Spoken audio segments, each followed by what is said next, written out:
ഇന്ന് നമ്മൾ കാണാൻ പോകുന്നത് ഗ്രേവ് എൻകൗണ്ടേഴ്സ് എന്ന കനേഡിയൻ ഫൗണ്ട് ഫൂട്ടേജ് ഹൊറർ ചിത്രത്തിന്റെ സെക്കൻഡ് പാർട്ടാണ്. നമ്മുടെ ലാൻസ് രക്ഷപ്പെട്ടോന്നറിയണ്ടേ? അപ്പൊ നമുക്ക് ഒട്ടും തന്നെ സമയം കളയാതെ ഈ ഒരു സൂപ്പർ നാച്ചുറൽ ഹൊറർ ചിത്രത്തിന്റെ മുഴുവൻ കഥ കണ്ടാലോ? അതിനു മുൻപ് നിങ്ങൾ എന്റെ ഈ ചാനൽ ആദ്യമായിട്ടാണ് കാണുന്നതെങ്കിൽ സബ്സ്ക്രൈബ് ചെയ്യാനായിട്ടും മറക്കരുത്. തൊട്ടടുത്തുള്ള ബെല്ലൈക്കണും കൂടി ഒന്ന് ക്ലിക്ക് ചെയ്യാം. ചിത്രത്തിന്റെ തുടക്കത്തിലെ ഗ്രേവ് എൻകൗണ്ടേഴ്സ് എന്ന ഫൗണ്ട് ഫൂട്ടേജ് ചിത്രത്തിനെ കുറിച്ച് യൂട്യൂബിലെ കുറച്ചു പേര് റിവ്യൂ പറയുന്നുണ്ട്. അതിലെ ചിലർ വിശ്വസിക്കുന്നത് ഗ്രേവ് എൻകൗണ്ടേഴ്സ് എന്ന ചിത്രം റിയൽ ഫൂട്ടേജ് ആണ്. എന്നാൽ മറ്റു ചിലർ പറയുന്നത് ഇതൊരു ഫിക്ഷണൽ മൂവിയാണെന്നാണ്. ഇതാണ് നമ്മുടെ കഥാനായകൻ അലക്സ്. പുള്ളിക്കാരൻ ഒരു ഫിലിം സ്റ്റുഡന്റ് ആണ്. ഭാവിയിലെ നല്ലൊരു ഹൊറർ മൂവി സംവിധാനം ചെയ്യണം. ഇതാണ് അലക്സിന്റെ ഏറ്റവും വലിയ ഡ്രീം. എന്നാൽ കുറച്ചു നാളായിട്ട് അവൻ ഗ്രേവ് എൻകൗണ്ടേഴ്സ് എന്ന സിനിമയുടെ പിന്നാലെയാണ്. കാരണം അതൊരു ഫിക്ഷൻ ആയിട്ട് അവന് ഒരിക്കലും തോന്നിയിട്ടില്ല. അങ്ങനെ ഒരു ദിവസം അലക്സിന്റെ റിവ്യൂ വീഡിയോയ്ക്ക് താഴെയായിട്ടൊരു കമന്റ് വന്നു. ഡെത്ത് ഓഫ് 86 എന്ന അക്കൗണ്ടിൽ നിന്ന്. അലക്സിന് അതേ അക്കൗണ്ടിൽ നിന്ന് തന്നെ അവനൊരു വീഡിയോ ക്ലിപ്പ് മെയിലായിട്ട് വരുന്നുണ്ട്. അതും ലാൻസിന്റെ. ഈ ഒരു ഫൂട്ടേജ് അലക്സ് അല്ലാതെ മറ്റാരും കണ്ടിട്ടില്ല. അതായത് ആ ഫൂട്ടേജ് ആ സിനിമയിലും ഇല്ല. ഒരു ദിവസം അലക്സ് പ്രോജക്റ്റിന്റെ ഭാഗമായിട്ട് ഷൂട്ടിംഗ് സെറ്റിലേക്ക് ചെന്നു. അപ്പോഴും അവന്റെ മനസ്സ് നിറയെ ലാൻസിന്റെ ആ ഫൂട്ടേജിനെ പറ്റിയുള്ള ചിന്തകളാണ്. ഈ ഒരു സമയത്താണ് അലക്സിന് വീണ്ടും ഡെത്ത് ഓഫ് 86 എന്ന അക്കൗണ്ടിൽ നിന്ന് ഒരു മെസ്സേജ് വരുന്നത്. ആരായിരിക്കും അവൻ ഈ മെസ്സേജ് അയക്കുന്നത്? അലക്സ് എത്ര തന്നെ ചോദിച്ചിട്ടും യാതൊരു റിപ്ലൈയും കിട്ടുന്നില്ല. തുടർന്നുള്ള ദിവസങ്ങളിലെ അലക്സ് ആ അക്കൗണ്ട് അതാരാന്ന് കണ്ടെത്താനുള്ള ശ്രമത്തിലായിരുന്നു. സത്യം പറഞ്ഞ ആ അക്കൗണ്ടിന്റെ ലൊക്കേഷൻ കണ്ട് അലക്സും കൂട്ടുകാരൊന്നും ഷോക്കായി. ആ മെസ്സേജുകൾ വന്നിരിക്കുന്നത് ഗ്രേവ് എൻകൗണ്ടേഴ്സ് എന്ന ചിത്രം ഷൂട്ട് ചെയ്ത അതേ ലൊക്കേഷനിൽ നിന്ന് തന്നെയാണ്. അലക്സിനെ ആ ഒരു ചിത്രത്തിനെ കുറിച്ച് കൂടുതൽ അറിയാൻ ഒരുപാട് റിസർച്ചുകൾ നടത്തി. ഗ്രേവ് എൻകൗണ്ടേഴ്സിന്റെ കാസ്റ്റ്, ക്രൂ ഇവരാരും ഇപ്പൊ ജീവിച്ചിരിപ്പില്ല. അല്ല, ആ ഒരു ഫിലിം ഷൂട്ട് ചെയ്തതിന് ശേഷം അവരെ ആരും തന്നെ കണ്ടിട്ടില്ല എന്നുള്ളതാണ് സത്യം. പിന്നെ ആ ബിൽഡിംഗിന്റെ കെയർ ടേക്കർ കെന്നി ലാൻസിനെയും കൂട്ടുകാരെയും കാണാതായി 1 വർഷത്തിനുള്ളിൽ തന്നെ അയാൾ ആത്മഹത്യ ചെയ്തു. ഈ കണ്ടെത്തിയ കാര്യങ്ങളൊക്കെ അലക്സ് തന്റെ ചാനലില് വ്യൂവേഴ്സിനോട് പറയുന്നുണ്ട്. ഇനി ഇതിൽ കൂടുതൽ നിങ്ങൾ പ്രേക്ഷകർക്ക് എന്തെങ്കിലും അറിയാമെങ്കിൽ എന്നെ അറിയിക്കണം. അതായത് അതിലെ ആക്ടേഴ്സിന്റെ ഡീറ്റെയിൽസ്, അവരുടെ അഡ്രസ്, അവരെ കുറിച്ചുള്ള എന്തെങ്കിലും അപ്ഡേറ്റ്സ്. അടുത്ത ദിവസം അലക്സിന് വീണ്ടും ഒരു മെയിൽ വരുന്നുണ്ട് ഡെത്ത് ഓഫ് 86 എന്ന അക്കൗണ്ടിൽ നിന്ന്. ഇപ്രാവശ്യം ലാൻസിന്റെയും അവന്റെ അമ്മയുടെയും ഒരു പഴയൊരു ഫോട്ടോയാണ് മെയിലായിട്ട് വന്നിരിക്കുന്നത്. ഒപ്പം തന്നെ ഒരു ഫോൺ നമ്പറും ഉണ്ടായിരുന്നു. അലക്സ് ഉടനെ തന്നെ ആ നമ്പറിലേക്ക് ഫോൺ ചെയ്തു. ഫോൺ എടുത്ത് സംസാരിച്ചത് ലാൻസിന്റെ അമ്മ തന്നെയായിരുന്നു. പിറ്റേന്ന് രാവിലെ തന്നെ അവര് ലാൻസിന്റെ അമ്മയെ കാണാനായിട്ട് ലാൻസിന്റെ വീട്ടിലെത്തി. അമ്മ ഒത്തിരി സന്തോഷത്തിലാണ് അവരോട് സംസാരിക്കുന്നത്. തന്റെ മകന്റെ TV പ്രോഗ്രാംസ് കണ്ട് ഇഷ്ടപ്പെട്ട് കുട്ടികൾ വന്നിരിക്കല്ലേ. ഇതറിഞ്ഞ ലാൻസിന് ഒത്തിരി സന്തോഷാവും. അപ്പോ അലക്സ് ചോദിക്കും, ലാൻസ് അദ്ദേഹത്തെ ഒന്ന് കാണാൻ പറ്റുമോ? അതിനമ്മ പറയും, അവനെ 24 മണിക്കൂറും ജോലി ചെയ്യണം. കുറച്ചു സമയം കഴിഞ്ഞ് അവൻ വീട്ടിലേക്ക് വരും, നിങ്ങളൊന്ന് വെയിറ്റ് ചെയ്യേ. അമ്മയുടെ സംസാരത്തിന് വലിയ കുഴപ്പമൊന്നുമില്ല. പുള്ളിക്കാരി തന്റെ മകന്റെ പേര് കേട്ടതും ഒത്തിരി സന്തോഷത്തിലായി. ഇവരങ്ങനെ ലാൻസ് വരുന്നത് വരെ വെയിറ്റ് ചെയ്യാന്ന് പറഞ്ഞ് ആ വീടൊന്ന് ചുറ്റി നടന്ന് കണ്ടു നോക്കി. അപ്പോഴാണ് അവർക്കൊരു കാര്യം മനസ്സിലായത്. ലാൻസിന്റെ മുറി കണ്ടിട്ട് ഇവിടൊന്നും ആരും താമസിക്കുന്ന ലക്ഷണമില്ല. ഒരുപാട് നാളായിട്ട് പൂട്ടിക്കിടക്കുന്നത് പോലെ. ഈ ഒരു സമയത്താണ് ലാൻസിന്റെ അമ്മയെ നോക്കുന്ന സ്ത്രീ ആ മുറിയിലേക്ക് വരുന്നത്. നിങ്ങളൊക്കെ ഇവിടെ വേഗം തന്നെ വീടിന് വെളിയിലേക്ക് ഇറങ്ങാൻ പറഞ്ഞ് ആ സ്ത്രീ ഒത്തിരി ബഹളം വെക്കുന്നുണ്ട്. ഇത് കണ്ട് അവർക്കാകെ എന്തോ പന്തികേട് പോലെ തോന്നി. ലാൻസിന്റെ അമ്മ ഈ സമയത്ത് പരസ്പര ബന്ധമില്ലാതെ എന്തൊക്കെയോ വിളിച്ചു പറയുന്നുണ്ട്. എന്റെ മകൻ ആശുപത്രിയിലാണ്, അവൻ വേഗം തന്നെ തിരിച്ചു വരും, നിങ്ങൾ കാത്തിരിക്കി. ലാൻസ് മരിച്ച കാര്യം അവന്റെ അമ്മയ്ക്ക് ഓർമ്മയില്ല. അമ്മയ്ക്ക് ഡിമെൻഷ്യയാണ്. തന്റെ മകൻ ഇപ്പോഴും ജോലിക്ക് പോയിരിക്കുകയാണെന്ന് പറഞ്ഞ് അമ്മ ഇപ്പോഴും കാത്തിരിക്കുകയാണ്. പോലീസിന് ലാൻസിനെ കണ്ടെത്താനോ ഗ്രേവ് എൻകൗണ്ടേഴ്സ് എന്ന സിനിമയിലെ ക്രൂവിന് എന്താ പറ്റിയെന്ന് കണ്ടെത്താനും കഴിഞ്ഞിട്ടില്ല. അടുത്ത ദിവസം അലക്സ് ഈ കാര്യങ്ങളൊക്കെ യൂട്യൂബിൽ അപ്ലോഡ് ചെയ്തു. ലാൻസിന്റെ വീട്ടിലേക്ക് പോയതും അവന്റെ അമ്മ പറഞ്ഞ കാര്യങ്ങളും എല്ലാം. ഇത്രയും കാര്യങ്ങളൊക്കെ റിസർച്ച് ചെയ്താല് അലക്സിന് ഒരു കാര്യം ഉറപ്പായി. ഗ്രേവ് എൻകൗണ്ടേഴ്സ് ഒരു സിനിമയല്ല, അത് റിയൽ ഫൂട്ടേജ് ആണ്. അത് തെളിയിക്കണമെങ്കിൽ തന്റെ പക്കല് തെളിവുകളില്ല. അലക്സ് അങ്ങനെ സത്യങ്ങളൊക്കെ കണ്ടെത്താൻ ആ മൂവിയുടെ പ്രൊഡ്യൂസർ ആയിട്ടുള്ള ജെറിയുടെ പ്രൊഡക്ഷൻ സ്റ്റുഡിയോയിലേക്ക് ചെന്നു. എന്നാൽ ജെറി ആണെങ്കിൽ അലക്സിനോട് സംസാരിക്കാനോ അവന് ഇന്റർവ്യൂ കൊടുക്കാനോ തയ്യാറായിരുന്നില്ല. അലക്സിന്റെ കയ്യിലുള്ള ക്യാമറ കണ്ട് പുള്ളിക്കാരനാകെ പതറിപ്പോയി. ജെറിയുടെ സ്റ്റാഫ് അവനെ പിടിച്ച് പുറത്താക്കി. എന്നാൽ ഗ്രേവ് എൻകൗണ്ടേഴ്സ് എന്ന പേര് കേട്ടപ്പോ ജെറിയുടെ മുഖത്തൊരു പേടിയുണ്ടായിരുന്നു. എന്തോന്നും മറക്കുന്നത് പോലെ. അയാൾക്ക് എന്തൊക്കെയോ അറിയാം. ഈ ഒരു സമയത്ത് അലക്സിനെ കാണാനായിട്ട് ജെറി അവന്റെ കാറിന്റെ അടുത്തേക്ക് തന്നെ വന്നു. തനിക്ക് അത്രയും പേരുടെ മുന്നിൽ വെച്ച് സംസാരിക്കാൻ കഴിയില്ല. നിനക്ക് എന്നോട് എന്തെങ്കിലും ചോദിച്ചറിയണമെങ്കിൽ നാളെ 2 മണിക്ക് നീ ഓഫീസിലേക്ക് വന്നാ മതി.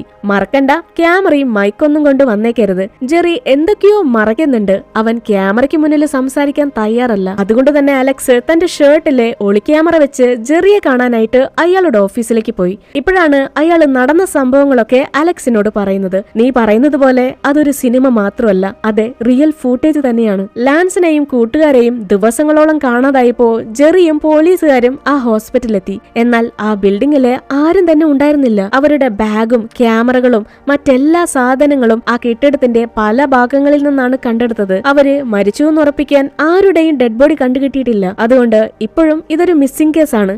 ആദ്യം താൻ ഈ ഫൂട്ടേജ് ഒക്കെ ചെക്ക് ചെയ്ത് നോക്കിയപ്പോ ആകെ പേടി തോന്നി. കാരണം അവരെല്ലാവരും മരണപ്പെട്ടു. ആ ഫൂട്ടേജ് എല്ലാം തന്നെ നശിപ്പിച്ച് കളഞ്ഞാലോന്ന് തോന്നി. പിന്നെ ആ സമയത്ത് ജെറിക്ക് ബിസിനസ്സില് ഒത്തിരി നഷ്ടം സംഭവിച്ച് ഒത്തിരി കടങ്ങളൊക്കെ ഉണ്ടായിരുന്നു.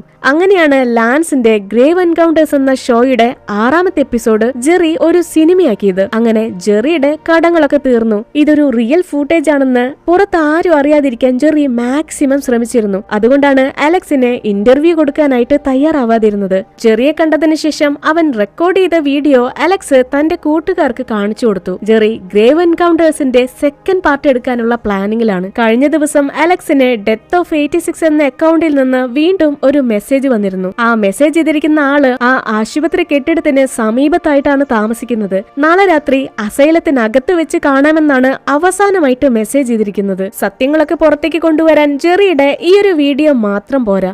ആ മെസ്സേജ് ചെയ്യുന്ന വ്യക്തിക്ക് ഇതിൽ കൂടുതൽ എന്തൊക്കെയോ അറിയാം.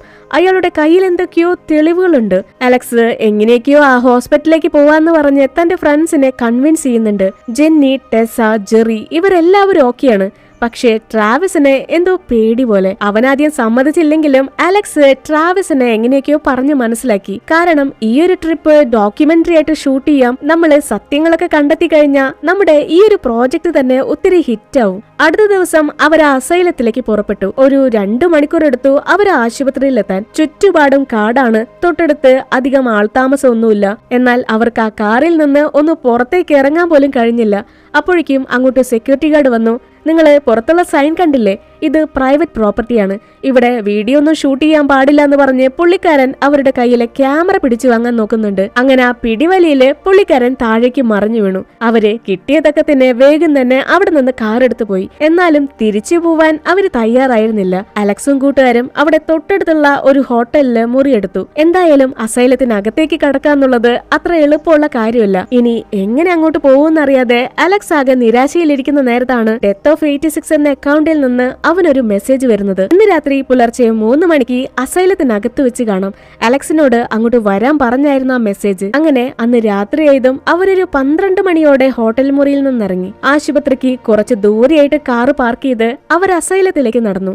അപ്പോഴും ആ സെക്യൂരിറ്റി ഗാർഡ് ഹോസ്പിറ്റലിന് മുന്നിൽ തന്നെ നിൽക്കുന്നുണ്ടായിരുന്നു. പുള്ളിക്കാരൻ അങ്ങനെ എന്തോ അത്യാവശ്യമായിട്ട് അവിടെ നിന്ന് കാർ എടുത്ത് പോകുന്നുണ്ട്. ഇവര് വേഗം തന്നെ ഹോസ്പിറ്റലിന്റെ മെയിൻ ഡോർ ബ്രേക്ക് ചെയ്ത് അകത്തേക്ക് കയറി. എന്നാൽ ഇതൊരു നരകത്തിലേക്കുള്ള ഡോർ ആണെന്ന് അവർക്കറിയില്ലല്ലോ. അലക്സിന്റെ ഫ്രണ്ട് ജെറി ആ ബിൽഡിംഗിലെ പല ഭാഗങ്ങളിലായിട്ട് ക്യാമറ ഫിക്സ് ചെയ്യുന്നുണ്ട്. എന്തായാലും അസൈലത്തിനകത്തേക്ക് കയറി നോക്കിയപ്പോ അവർക്കൊരു കാര്യം ഉറപ്പായി. ഇത് ജസ്റ്റ് ഒരു മൂവിയല്ല, റിയൽ ആണ്. അല്ലാതെ അവിടെ പോലീസിന്റെ ടേപ്പ് എങ്ങനെ വന്നു? ഇതേ സമയം തന്നെ അലക്സ് ഈ ടബിനകത്തേക്ക് മറഞ്ഞുപോയ ക്യാമറമാൻ ജാക്കിന്റെ ആത്മാവുമായിട്ട് സംസാരിക്കാൻ ശ്രമിക്കുന്നുണ്ട്. ആ EVP ഡിവൈസില് യാതൊരു പ്രതികരണവുമില്ല. അവൻ തെർമൽ ക്യാമറ ഓണാക്കി നോക്കി. അതിലും യാതൊന്നും തന്നെ കാണാനില്ല. തുടർന്നവരെ ആ കെട്ടിടത്തിനകത്തെ ടണലിലേക്ക് പോയി. എന്തായാലും ഡെത്ത് ഓഫ് 86 എന്ന അക്കൗണ്ടിൽ നിന്ന് ഇവർക്ക് മെസ്സേജ് ചെയ്യുന്ന ആള് ഒരു 3 മണിക്ക് ഇങ്ങോട്ട് വരത്തുള്ളൂ. അതിനു മുൻപ് അവർ ആ ബിൽഡിംഗ് മൊത്തം കവർ ചെയ്യുന്നുണ്ട്.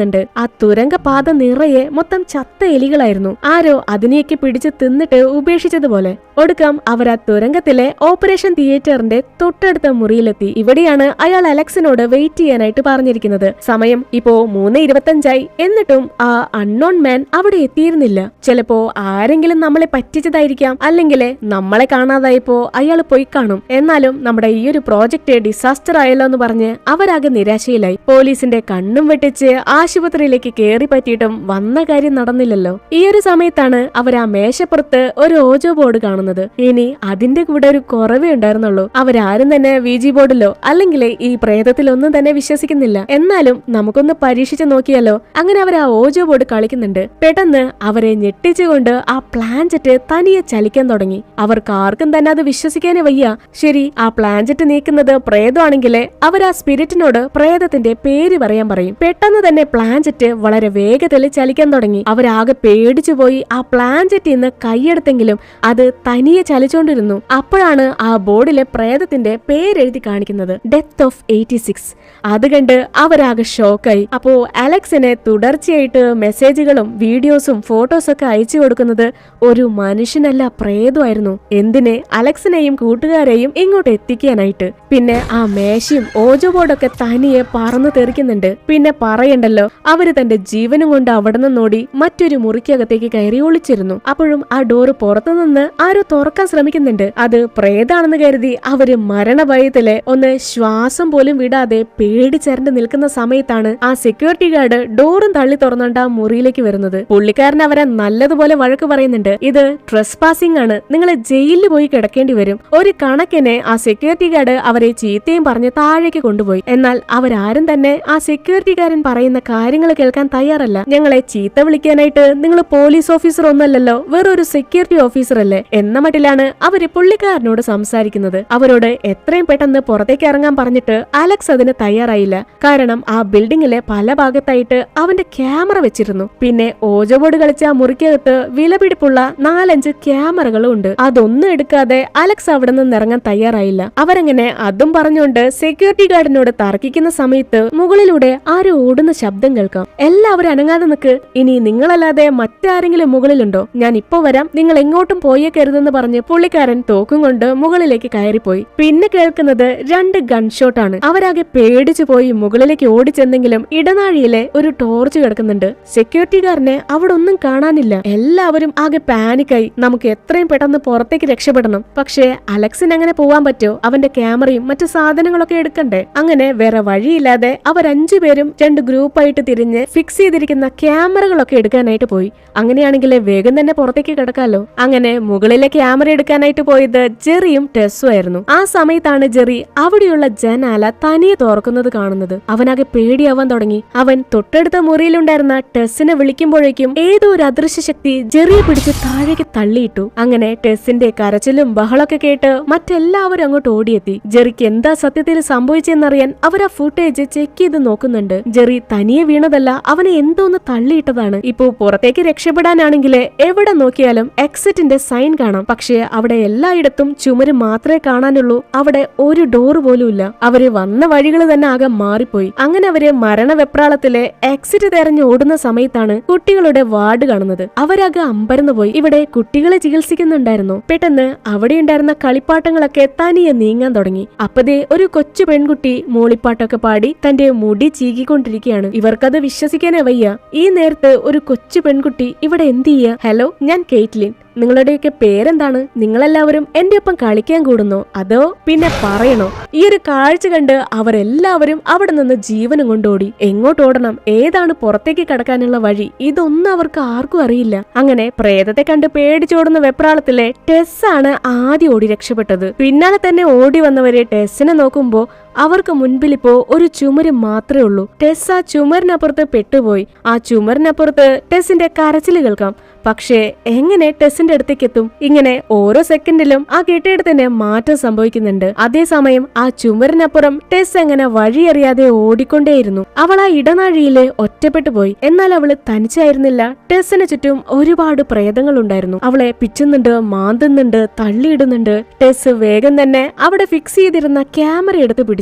പ്രേതങ്ങള് തന്റെ അടുത്തേക്ക് വരികയാണെങ്കിൽ അറിയാനായിട്ട്. ഇവളാണെങ്കിലേ കൂട്ടുകാരുടെ പേര് വിളിച്ചങ്ങനെ കരയുന്നുണ്ട്. പക്ഷേ ആരും തന്നെ അത് കേൾക്കുന്നില്ല. പെട്ടെന്ന് അവിടെയുള്ള ഡോറുകളൊക്കെ തനിയെ തുറന്ന് ഏതോ ഒരു അദൃശ്യ ശക്തി ടെസ്സിന്റെ കഴുത്ത് പിടിച്ച് ഞെരിക്കാൻ തുടങ്ങി. പിന്നെ ആ അദൃശ്യ ശക്തി ടെസിന്റെ ഡെഡ് ബോഡി വലിച്ചോണ്ട് പോകുന്നതാണ് നമ്മളെ കാണിക്കുന്നത്. മറുവശത്ത് അലക്സ് തന്റെ ക്യാമറയിലേക്ക് നോക്കി ഇവിടെ നടക്കുന്ന കാര്യങ്ങളൊക്കെ സംസാരിക്കുന്നുണ്ട്. ഞങ്ങൾ ഇവിടെ ഗ്രേവ് എൻകൗണ്ടേഴ്സ് എന്ന സിനിമ അത് റിയൽ ആയിരുന്നോ എന്ന് അറിയാനും തെളിവുകൾ കണ്ടെത്താനാണ് ഇങ്ങോട്ട് വന്നത്. തന്നെ ഇങ്ങോട്ട് കൊണ്ടുവന്നത് തന്നെ പ്രേതങ്ങളാണ്. അതെന്തിനാന്ന് തനിക്ക് അറിയില്ല. അലക്സ് ഈ കാര്യങ്ങളൊക്കെ ക്യാമറയിൽ നോക്കി സംസാരിക്കുന്ന സമയത്താണ് തൊട്ടടുത്ത മുറിയിലെ എന്തൊക്കെയോ ശബ്ദങ്ങൾ കേൾക്കുന്നത്. ആ പ്രേതങ്ങളൊക്കെ ഇവരെ തെരഞ്ഞു നടക്കുക. അലക്സ് വേഗം തന്നെ ഒച്ച വെക്കാതിരിക്കാൻ പറഞ്ഞ് ജെനിയുടെ വാ പൊത്തി പിടിച്ചു. ഇനി ഇവിടെ ഇരിക്കുന്നത് സേഫ് അല്ല, അവരെ വേഗം തന്നെ എക്സിറ്റ് കണ്ടെത്താന്ന് പറഞ്ഞ് ഇടനാഴിയിലൂടെ നടക്കുന്ന സമയത്ത് അവിടെ ഒരു മുറിയിലെ ലൈറ്റ് മിന്നുന്നുണ്ട്. ആരുടെയോ കരച്ചിൽ കേൾക്കാം. അവരാ മുറിയിലേക്ക് ചെന്ന് നോക്കുമ്പോ അതാ സെക്യൂരിറ്റി ഓഫീസറാണ്. പുള്ളിക്കാരനെ പ്രേതങ്ങളൊക്കെ ചേർന്ന് ഇലക്ട്രിക് ഷോക്ക് കൊടുത്ത്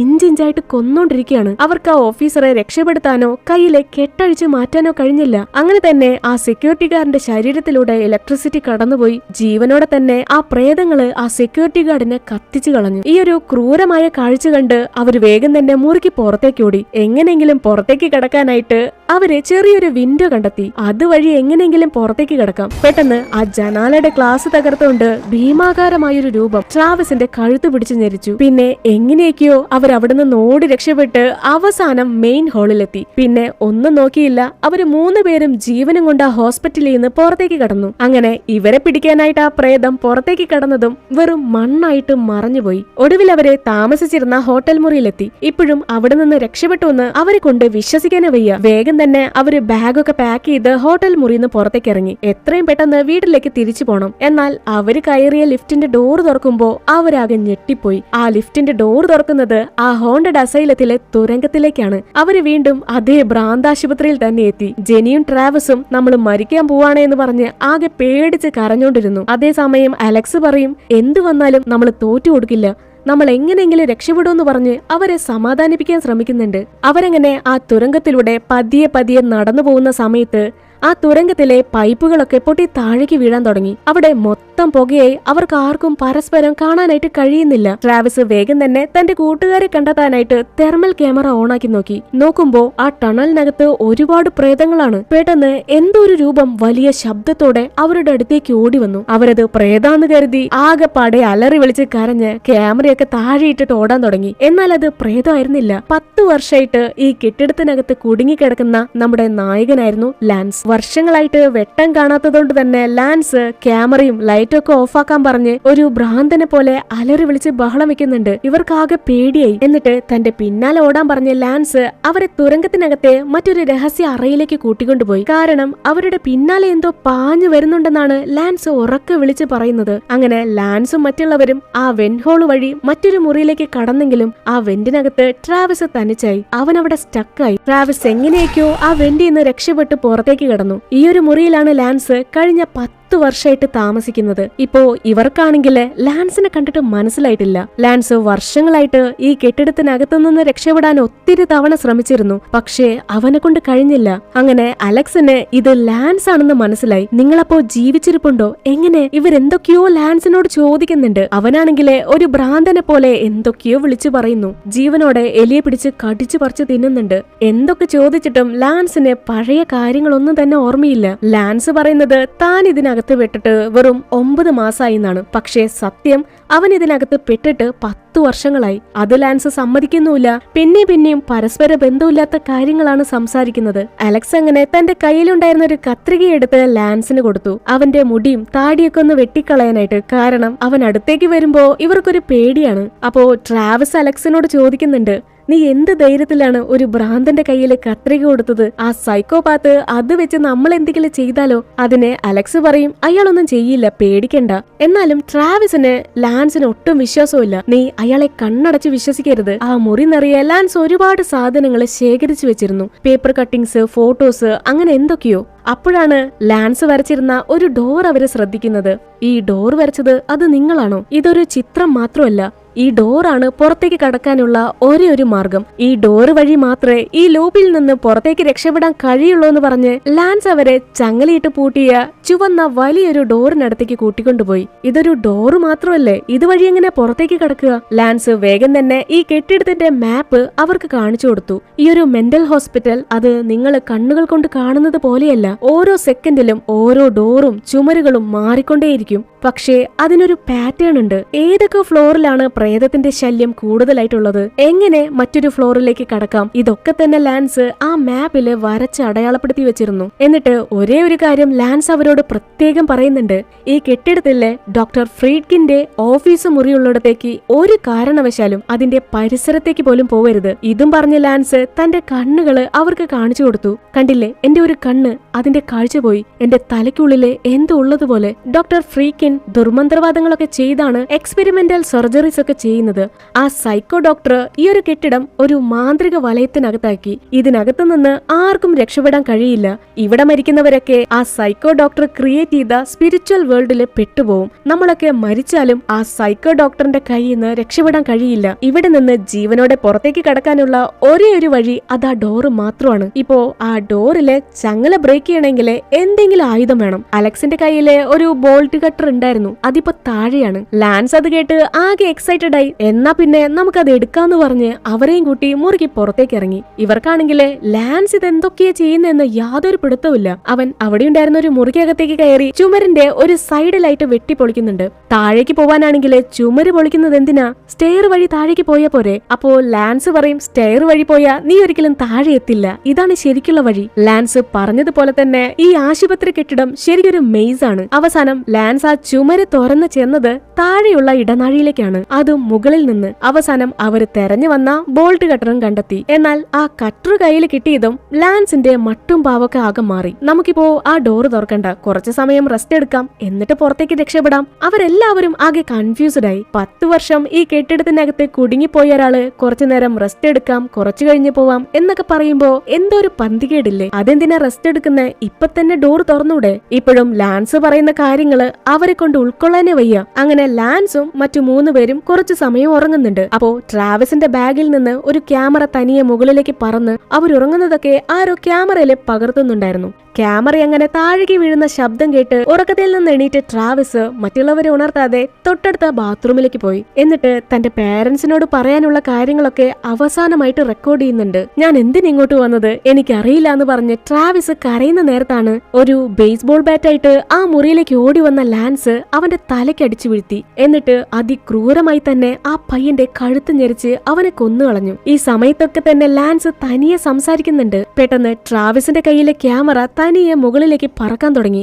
ലാൻസ് ആ പയ്യനെ കൊല്ലുന്നത് ആ സൈക്കോ ഡോക്ടറിന്റെ പ്രേതം ക്യാമറയിൽ പകർത്തുന്നുണ്ടായിരുന്നു. ഡോക്ടർ ഫ്രീഡ്കിന് വേണ്ടിയാണ് ലാൻസ് ആ പയ്യനെ കൊന്നത്. എന്തിന്? കുറച്ചു കഴിഞ്ഞ് ഉറക്കത്തിൽ നിന്ന് എണീറ്റ അലക്സും ജെനിയും കാണുന്നത് ട്രാവിസ് അവിടെ മരിച്ചു കിടക്കുന്നതാണ്. അവനെ കൊന്ന് ലാൻസ് മാത്രം അവിടെ നിന്ന് രക്ഷപ്പെട്ടു പോയി. ട്രാവിസ് അപ്പോഴേ അലക്സിനോട് പറഞ്ഞതായിരുന്നു ലാൻസിനെ വിശ്വസിക്കല്ലേന്ന്. ലാൻസ് ആണെങ്കിലേ അവരുടെ എല്ലാ സാധനങ്ങളും കൊണ്ടുപോയി, എന്തിന് കുടിക്കാനുള്ള വെള്ളം പോലും. പക്ഷേ ഒരു കാര്യം മാത്രം അവൻ മറന്നുവെച്ചു, അതാ മാപ്പാണ്. അവർക്ക് ആ ഡോറിന്റെ അടുത്തേക്ക് പോവാൻ ഈ ഒരു മാപ്പ് മാത്രം മതി. അതേസമയം തന്നെ നമ്മുടെ ലാൻസ് ആണെങ്കിലേ അവരെയും പറ്റിച്ച് ആ ഡോറിനടുത്തേക്ക് പോവാണ്. ലാൻസ് തനിയെ നടന്ന് സംസാരിക്കുന്നതൊക്കെ ആ പ്രേതങ്ങളാണ് ക്യാമറയിൽ പകർത്തുന്നത്. താൻ രക്ഷപ്പെടാൻ പോവാണെന്ന സന്തോഷത്തില് അവൻ തന്റെ TV ഷോയുടെ ഇൻട്രോ ഒക്കെ പറഞ്ഞ് ഒത്തിരി സന്തോഷത്തിലാണ്. പക്ഷേ ആ ഒരു സന്തോഷം അധിക സമയം നീണ്ടു നിന്നില്ല. ലാൻസ് ആ ഡോർ തുറന്നെങ്കിലും അവൻ ഇപ്പോഴും ആ ബിൽഡിംഗിൽ തന്നെയാണ്. ആ സൈക്കോ ഡോക്ടർ ലാൻസിനോട് പറഞ്ഞിരിക്കുന്നത് ഏതെങ്കിലും ഒരു മനുഷ്യനെ ബലി കൊടുക്കുകയാണെങ്കിൽ, ആരെങ്കിലും കൊലപ്പെടുത്തുകയാണെങ്കിൽ ലാൻസിനെ ഈ ഒരു ഡോറ് വഴി പുറത്തേക്ക് രക്ഷപ്പെടാമെന്നാണ്. അതിനുവേണ്ടിയാണ് ട്രാവിസിനെ കൊന്നത്.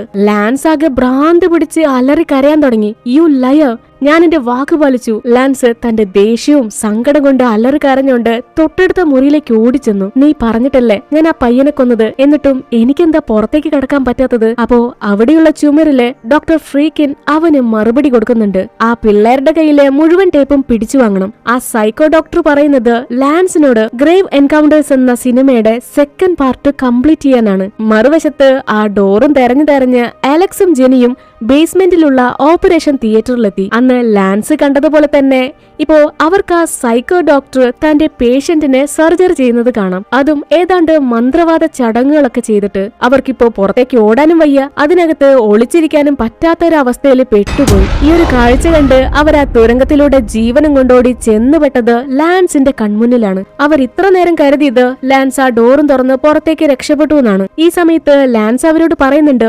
മര്യാദയ്ക്ക് ആ ടേപ്പ് ഒക്കെ എനിക്ക് തന്നോ. എന്നാൽ അലക്സ് തന്റെ ടേപ്പ് ഒന്നും തന്നെ കൊടുക്കാൻ തയ്യാറായിരുന്നില്ല. ഇതെന്റെ സിനിമയാണ്. അങ്ങനെ ആ ക്യാമറയ്ക്ക് വേണ്ടി രണ്ടുപേരും അടിപിടി ബഹളമായി. തനിക്ക് രക്ഷപ്പെടാനായിട്ട് താൻ ആരെ വേണമെങ്കിലും കൊല്ലും എന്നൊരവസ്ഥയിലാണ് ലാൻസ്. ജെനിക്കാണെങ്കിൽ അത് കണ്ടു നിൽക്കാൻ കഴിഞ്ഞില്ല. അവളൊരു ഇരുമ്പ് കമ്പിയെടുത്ത് ലാൻസിന്റെ തലക്കിട്ട് ഒരൊറ്റ അടി. പെട്ടെന്ന് അവിടെയുള്ള ചുമരില് ഒരു പോർട്ടൽ ഓപ്പൺ ആയി വന്നു. അടുത്ത സെക്കൻഡിൽ തന്നെ ലാൻസ് ആ പോർട്ടലിനകത്തേക്ക് പോയി. എന്നാൽ ഈ ഒരു സമയത്ത് അലക്സിന്റെ മട്ടും ഭാവമൊക്കെ ആകെ മാറി. ഇതെന്റെ മൂവിയാണ്, ഞാനാണ് ഇത് കംപ്ലീറ്റ് ചെയ്യാൻ പോണത്. കാരണം ഈ ബിൽഡിംഗ് എന്നെയാണ് സെലക്ട് ചെയ്തെന്ന് പറഞ്ഞ് അവനൊരു ഭ്രാന്തനെ പോലെ ചിരിച്ച് ക്യാമറ നോക്കി സംസാരിക്കുകയാണ്. അലക്സ്, നീ എന്തൊക്കെയാ പറയുന്നേ? അപ്പോ അലക്സ് പറയും, നീ ആ ഭ്രാന്തൻ പറഞ്ഞത് കേട്ടില്ലേ?